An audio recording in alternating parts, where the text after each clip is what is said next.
Seja muito bem-vindo ao nosso dossiê número 119 da revista Coaching Brasil, onde nós falamos sobre o desamparo aprendido. Desamparo aprendido é um fenômeno psicológico, onde a pessoa aprende a sentir-se impotente frente às situações adversas da vida. Isso afeta profundamente o nosso desempenho na vida, a nossa realização, e ele afeta principalmente o nosso sistema interno de aprendizado. Esse fenômeno afeta a nossa vida tanto no âmbito pessoal como no âmbito profissional. Na nossa edição número 119, nós produzimos um dossiê com 9 artigos, 13 autores que trouxeram muita informação sobre esse tema. Te convido a assistir os vídeos que nós produzimos com esses autores e a ler esses artigos. Tenho certeza que isso vai fazer uma grande diferença para você. Obrigado, nos encontramos em breve. Até mais. Olá, amigos e amigas da revista Coaching Brasil. Estamos aqui para mais um vídeo com mais uma autora que também participou da coordenação desse nosso dossiê falando sobre desamparo aprendido, nossa edição de número 119. Seja muito bem-vinda, Simone, a esse nosso papo. Oi, Lanes! Oi, pessoas queridas que nos ouvem e nos veem. É um prazer poder estar aqui e mais ainda a gente poder falar desse tema que faz muito sentido num contexto que nós estamos vivendo, de mundo, de pessoa, de sociedade. Muito bem. Então vamos lá. Como você já conhece a nossa forma de fazer os nossos vídeos, eu sempre começo com aquela pergunta simples e fácil, para que as pessoas te conheçam melhor. Então, pergunta simples e fácil requer resposta simples e fácil. Simone, quem é você?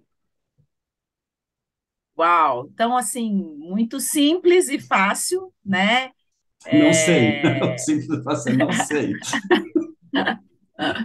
Eu sou eu sou formada em psicologia, dedico aí já 26 anos para trabalhar com desenvolvimento humano e organizacional, através da Simbólica, que é a consultoria, junto com a Val, que também vocês vão ver daqui a pouco em alguns vídeos aí, que também está junto nesse dossiê. E sou assim apaixonada e muito entusiasta e pesquisadora também, né? Porque eu acho que vai além só do entusiasmo e da vontade, tem que ter muita dedicação, competência, empenho, coerência quando a gente fala de pessoas, que acho que é a única obra inacabada de Deus, e a gente tem aí um universo enorme de aprendizado, de descobertas, de caminhos e de possibilidades. E é isso que me encanta, sabe? É isso que faz muito de quem eu sou e daquilo que eu faço. Então, acho que é um pouquinho disso, assim, que me define um pouco. Acho que não Maravilha, tudo, mas um pouco. com certeza. Então, assim, nos últimos vídeos que eu tenho gravado com autores, a gente tem comentado muito essa fala que voltou a ser muito comum na internet, falando sobre recursos humanos, que é a humanização do RH, a humanização das empresas. E eu montei a consultoria em 98, vocês acho que em 97, e quando eu participei de um primeiro congresso de RH, o tema era a humanização dos recursos humanos. E continuamos falando sobre a humanização dos recursos humanos, né? E falar sobre desamparo aprendido tem tudo a ver com essa humanização. Então, antes de mais nada, rapidamente, em poucas palavras, explica para quem está ouvindo a gente o que é esse tal de desamparo aprendido. Bom, eu também, assim, falando disso, né, eu conheci e ouvi falar e aprendi do desamparo aprendido na minha formação, na graduação, né? Então, vou aqui acabar me confessando, né? Isso foi lá em 89, né? Foi a primeira vez que eu também ouvi esse termo dentro da graduação da psicologia sobre o desamparo aprendido, que foi um estudo realizado na década de 60 por Marty Seligman, e foi muito bacana, porque Eu conheci lá, ouvi lá falando sobre o desamparo aprendido, que na verdade, bem rapidamente, assim, é uma condição. Então, ele fez um estudo em laboratório, só já também fazendo aqui um spoiler, né? O primeiro capítulo do dossiê vai falar sobre isso, que é o Amauri que vai escrever sobre o histórico, a base histórica, teórica da onde nasceu esse conceito, relatando todo o experimento. Então, vale a pena ler para a gente aprofundar mais esse entendimento. Artigo Mas, excelente. basicamente, é uma condição psicológica que as pessoas vivenciam por conta de tantos estímulos, onde ela não consegue nem controlar e nem escapar. Então, quando você se vê diante de uma situação onde você não controla e não tem capacidade de escapar, ou você acredita e tem a crença de que você não é capaz de escapar, vai gerando um estado psicológico de desamparo e que a gente então nomeou como desamparo aprendido. E frases que a gente escuta nesse estado é: nunca vou me livrar disso, não consigo sair dessa situação, eu não sou capaz, eu sou incompetente, eu me sinto inseguro, eu sou assim e não vou mudar. Então, essas falas internas vão acentuando e vai fazendo com que a gente cada vez mais mergulhe nesse estado de desamparo aprendido. Tá claro? Fácil assim de compreender, Elanis? Claro. E uma outra frase que eu acho muito legal é assim que a pessoa aprende a sentir-se impotente. Nossa, isso é bem forte, né? A pessoa aprende a se sentir impotente. E faça ela o que fizer, nada vai mudar. Então ela passa a não fazer Exatamente. nada. Uau! E seria muito legal falar, seria muito legal entre aspas, né? Mas dizer isso é coisa que acontece com os outros. Mas não, isso acontece com todos nós, né? Em determinadas fases da vida a gente passa por isso, a gente só não nomeava. Então, eu achei muito legal quando eu convidei vocês para fazer a coordenação desse dossiê, e vocês pensaram, e é isso que eu queria que você contasse um pouco, os 9 módulos que compõem esse dossiê, os 9 capítulos, que vocês foram dividindo isso de uma maneira fantástica. Queria que você falasse um pouco sobre isso. Muito bom. Então, assim, quando a gente, né, teve esse convite mais do que especial e muito querido, né, a gente começou a pensar assim, que perspectivas, que dimensões a gente pode ampliar o entendimento do desamparo aprendido nessas dimensões e mais do que isso, né, que eu acho que é o grande ganho, né, mais do que a gente entender e relatar sobre o desamparo aprendido nessas 8, 9 dimensões que a gente trouxe, que está relatado aí no dossiê, é também propor para esses nossos autores, parceiros, né, que são pessoas que a gente também acredita, né, que tem assim muita experiência, muito conhecimento e muita prática, é propor caminhos, porque da mesma forma que eu aprendo o desamparo, eu também tenho caminhos para desaprender,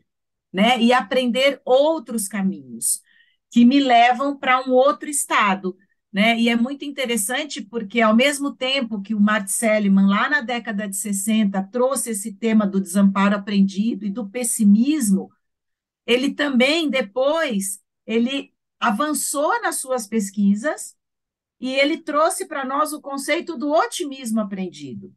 E junto com isso, na década de 90, ele também trouxe um outro viés da psicologia que nós vamos falar mais adiante aí no nosso bate-papo, que é o contraponto para esse caminho frente ao desamparo aprendido, que é a psicologia positiva e as ferramentas e práticas da psicologia positiva como um caminho.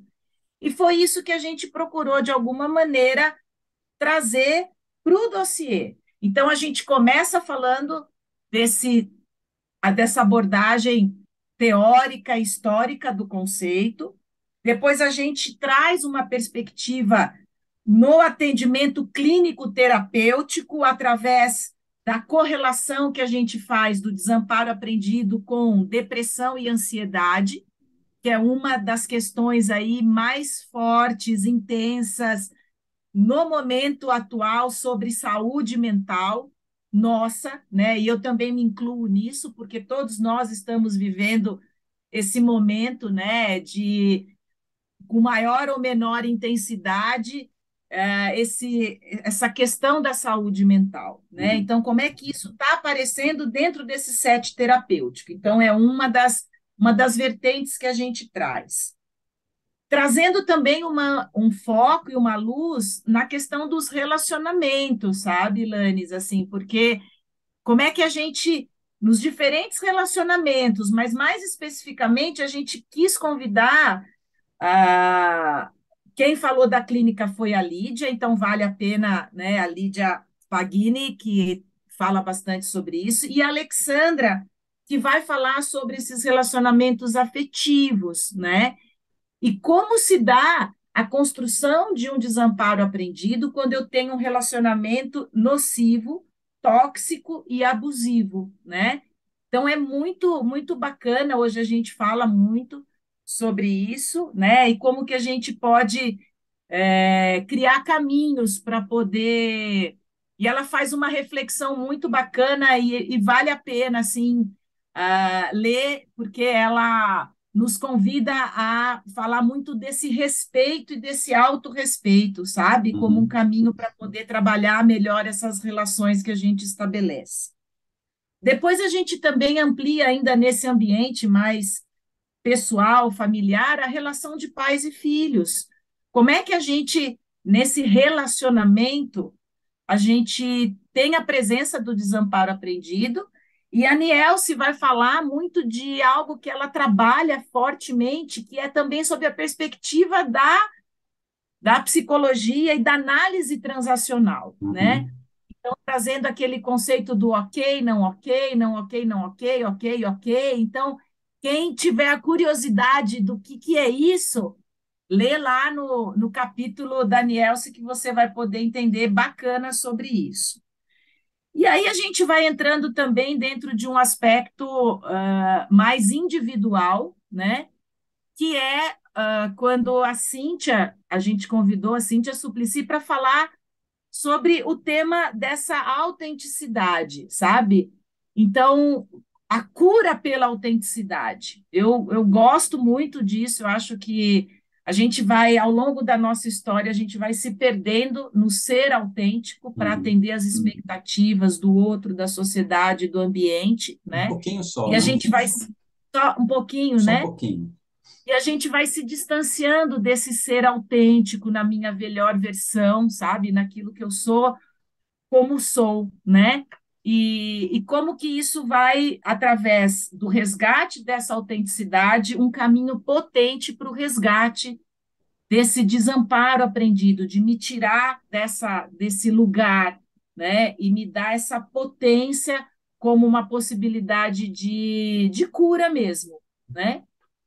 E aí depois a gente traz dois grandes focos para o ambiente organizacional, que é a nossa praia bastante ao longo desses 26 anos, né? Então a gente fez muita questão de poder trazer o Miguel e o Hugo Nisenbaum, onde eles puderam falar um pouco sobre esses modelos organizacionais, sabe, Uhum. Lanes, que você começou aí na nossa conversa. Como é que esse ambiente, essa área de gestão de pessoas consegue trazer modelos mais humanizados, né? A humanocracia, que também é pontuada por eles, né? Como um caminho da gente poder trazer as pessoas, as relações, as particularidades, a individualidade de cada um como centro da estratégia e o modelo organizacional.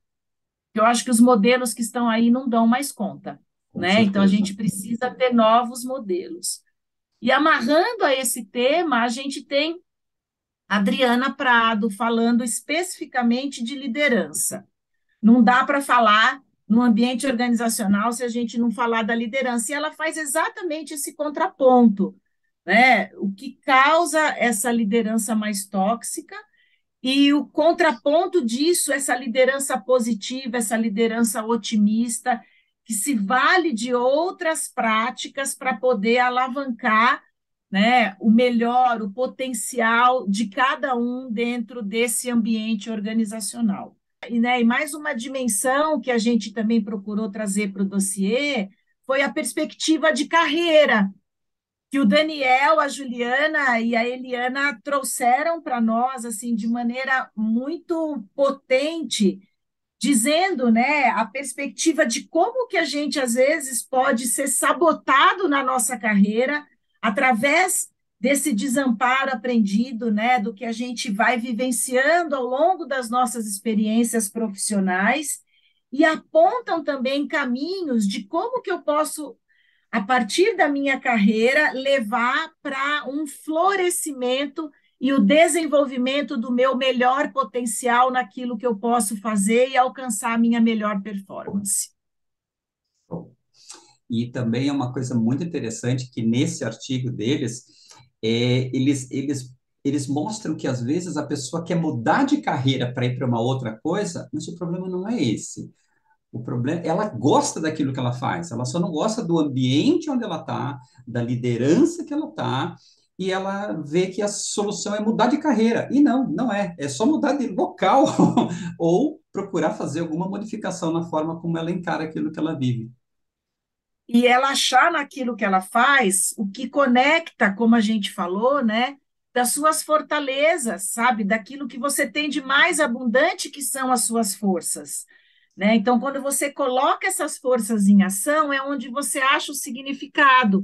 E aí você descobre que nem sempre tem a ver só com aquilo que está no seu job description, mas o que você pode fazer além do seu job description no ambiente e na atividade profissional que você está. Então, é muito bacana e vale a pena ver e ler essa perspectiva que eles trazem para nós. Maravilha.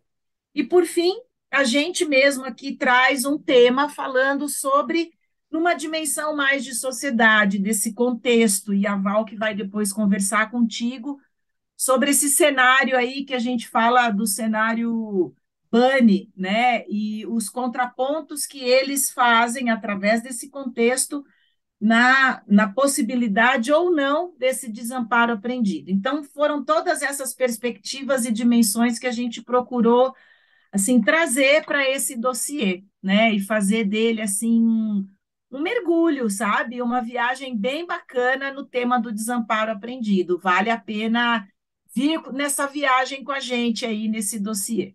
Com certeza. Ficou tão rico porque como a gente acredita, né? Por exemplo, a gente vai dar curso dentro de empresa, a gente nunca acha que está falando para a pessoa organizacional, estamos falando para uma pessoa, e essa pessoa tem uma dimensão pessoal, familiar, que é intimamente ligada com a sua vida organizacional. Então, ele só pratica dentro da empresa coisas que ele pratica fora da empresa. Então, quando a gente Uhum. fala em comunicação, comunicação não violenta, ele só vai praticar dentro da empresa aquilo que ele pratica fora. Então, ele tem que validar isso na vida pessoal dele. E quando vocês trazem todas essas dimensões, né? Como é que é desamparo aprendido na relação conjugal, na relação pais e filhos? Né? Então você tem o líder tóxico, né? O chefe tóxico que só dá bronca, que não valoriza, e você tem o pai tóxico que só dá bronca e não valoriza. Então você tem o mesmo fenômeno. E aí, o Uhum. desamparo aprendido é muito interessante que na idade adulta você tem gatilhos que disparam esse fenômeno que vai lá para a infância. E a pessoa puxa Sim. da infância um negócio pesadíssimo, isso acaba virando a E é gente. tão bacana isso que você está trazendo, porque quando a gente fala da questão até dos traumas, né, que causam isso, né? Porque quando eu vivo uma situação onde eu entendo que eu não tenho controle sobre aquilo que chega para mim, seja uma demanda excessiva, seja uma diversidade, né, seja uma variável, né, e aquilo me impacta de tal maneira que, primeiro, eu não tenho controle sobre aquilo que chega. E por mais que num primeiro momento eu tente sair ou responder essa situação, eu vejo que eu não consigo, e aí, porque o primeiro aspecto é o incontrolável, e o Uhum. segundo é a inescapabilidade. Então, por mais que eu tente, que eu faça, que eu procure responder, eu não consigo, né? Eu não acho solução, não acho caminho, não acho meio, então eu não consigo escapar dessa situação. Então eu congelo, eu Uhum, paro, né? E isso muitas vezes causa realmente esses traumas, né? Que hoje é estudado muito nesse conceito, né? Do trauma mesmo, né? Do estresse uhum, pós-traumático. Mas o que é mais bacana, e a gente aprendeu isso com uma mestra nossa no programa da formação que a gente fez em psicologia positiva, que é a Maria Siroá, que ela fala dessa resiliência, mas a resiliência que te leva para um crescimento pós-traumático, porque uhum, esse é o desafio. Porque enquanto eu estou no desamparo aprendido, nada está acontecendo, né? Muito pelo uhum, contrário, né? Eu fico parado nessas crenças, que é isso que você falou. Eu acredito que eu não sou capaz, eu acredito que não tem mais nada que eu possa fazer. Então, eu fico em estado de desamparo, eu fico a gente falava, né? Você fica ali congelado. Se tem uma figura assim que retrata o estado do desamparo, é você ficar congelado. uhum. E quando você começa a trabalhar e ver que existe, você vai quebrando essas crenças e vendo que tem possibilidades e meios, e que você pode, a partir disso, crescer, e aí vem o conceito do crescimento pós-traumático, claro, com muita prática, com muito exercício, apoio, né, e suporte, seja terapêutico, seja no seu ambiente familiar, seja no seu ambiente organizacional, nas diferentes dimensões que a gente atua, a gente vai saindo desse estado de desamparo e achando caminhos e possibilidades. E é aí que a psicologia positiva tem caminhos, né, e práticas que nos ajudam. E muitos desses autores que a gente convidou, vai dar essas dicas para nós, sabe? Então, fortalezas de caráter, que é como que eu reconheço quais são as minhas forças de caráter, a gente falar sobre esse otimismo Uhum. aprendido, a gente falar das capacidades psicológicas de esperança, de autoeficácia, resgatar as emoções positivas. Então, tem muitas práticas que a gente vai lançar mão para sair desse estado de desamparo aprendido. Então, quanto às fortalezas, né, tem até aquele teste, né, que alguns Isso. autores colocam ali no texto. Eu confesso que eu não conhecia esse, eu já tinha feito o outro lá da Gallup, né, falando sobre os pontos fortes, mas esse eu não conhecia. E eu fiz ontem o teste, adorei, né, adorei. Mônica também fez, também adorou. Então, assim, quanta informação que você consegue gerar para você se conhecer melhor, e esse conhecer melhor, tudo volta, né? Conhece-te a ti mesmo e conhecerás o Pronto. universo, né? Pronto, É é isso. por aí. Mas eu queria falar mais uma coisa com você, aproveitando essa tua bagagem organizacional, né? Então, eu, por exemplo, eu tive 18 anos dentro de uma empresa e 20 e poucos anos fora, mas trabalhando em organizações diversas. Ah, E assim, o que eu mais vi no mundo organizacional é pessoas chiando e reclamando da empresa, que aqui é um lugar péssimo, que isso daqui não presta, não vale nada, as pessoas... E você fala, tá, e o que você está fazendo para sair? Ah, não, não vale a pena, é. não. Então, quer dizer, ele passa a vida dele reclamando, mas ele não faz nada para mudar. Então, Uhum. assim, no fundo, ele acredita que ou ele não tem capacidade, ou que se ele sair de lá e que é em outro lugar vai ser igual. Então, a gente está tão acostumado com essa frase, ah, aqui que sempre foi assim. E agora a gente começa a fazer uma correlação disso com desamparo aprendido. Perfeito.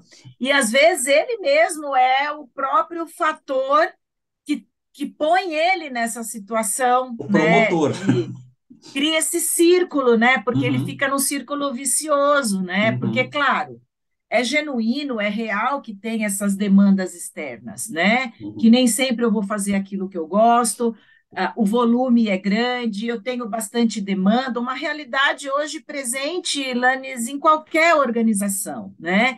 Aprendizagem acelerado que a gente tem que dar conta, uso de novas tecnologias, a incerteza, né? Esse cenário de incerteza, de dúvidas, que geram insegurança, tá tudo certo, isso é real. Mas a gente, à medida que quanto mais eu estou próximo ou distante do meu processo de autoconhecimento, essas variáveis podem ter um maior ou menor impacto Uhum. para eu retroalimentar ou não esse círculo vicioso. Então, se eu estou dizendo para mim mesmo, olha, eu não me conheço, não sei quais são as minhas forças, né? Não entendo qual é a minha melhor versão, né? No sentido daquilo que realmente é o meu estado de potência, de florescimento, de talentos. Eu não acesso esses recursos internos e também não acesso os recursos organizacionais, eu vou ficar preso única e exclusivamente na demanda, que também é um modelo que eu gosto muito, eu sou apaixonada, que se chama modelo JDR, de demandas e recursos, que é isso, se eu vou focar só as demandas e eu crio as crenças a partir única e exclusivamente das demandas e eu não tenho ação sobre elas, eu vou ficar nesse estado de que, olha, eu não sou capaz, eu não consigo, é melhor ficar aqui mesmo, né? Ruim aqui, pior lá fora. Eu acho que eu não sou capaz, então pelo menos aqui eu já conheço, eu já domino, já sei como é, então eu me mantenho nessa zona que eu nem chamo que é uma zona de conforto, mas eu acho que é uma zona de involução, sabe? Uhum. Porque você fica ali achando que você está, né, fazendo aquilo que você conhece. Então, você mesmo também pode ser esse fator que te coloca nesse lugar, sabe? E você não vai para o outro lado, que é acessar esses recursos, trabalhar esses recursos, tanto internos quanto os recursos organizacionais na sua potência, que pode te ajudar a ir para esse outro lugar, né? Uhum. Maravilha. Minha cara, para a gente fechar esse nosso papo aqui, para pessoas que estão ouvindo esse vídeo e reconheceram isso nela, assim, cara, eu estou passando por isso, eu sinto isso em mim. Que dica você daria para essa pessoa? Primeiro, venha correndo ler esse dossiê, né? Então, a primeira coisa que eu digo é assim, vem, né? Vem ler, porque tem essas dimensões que eu acho que em alguma delas você vai se reconhecer, e eu vou dizer e vou ser ousada, acho que você vai se reconhecer em mais do que uma dessas dimensões.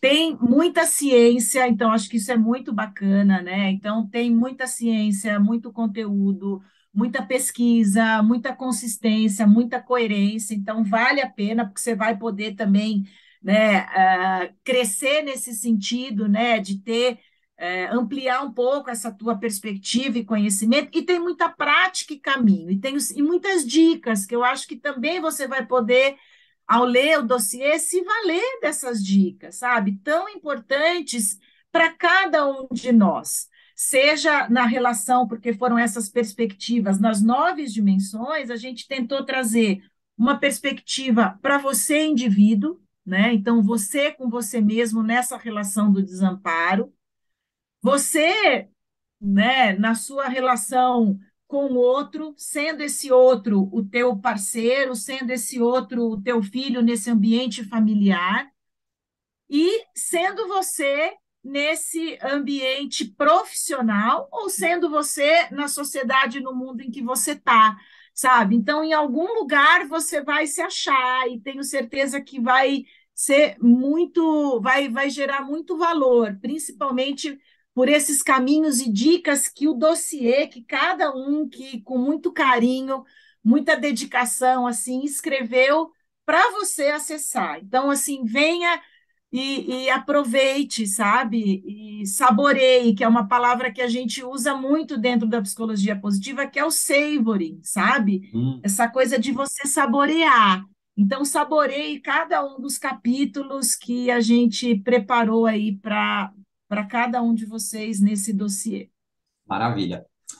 Pessoal, agradeço para quem ficou até aqui, é porque você realmente está gostando, né? Então, o que você vai fazer agora é deixar seu like, deixar um comentário nesse vídeo e passar esse vídeo para outras pessoas que você conhece, que trabalham em empresas ou que simplesmente possam se identificar com o desamparo aprendido. Então, passa isso para frente, ajuda a gente a divulgar esse nosso trabalho e leia o nosso dossiê na revista coachingbrasil.com.br, dossiê da edição 119. Simone, gratidão imensa, minha querida, por mais essa participação e a gente se vê em breve. Um beijo para vocês. Até, obrigada, Lanes.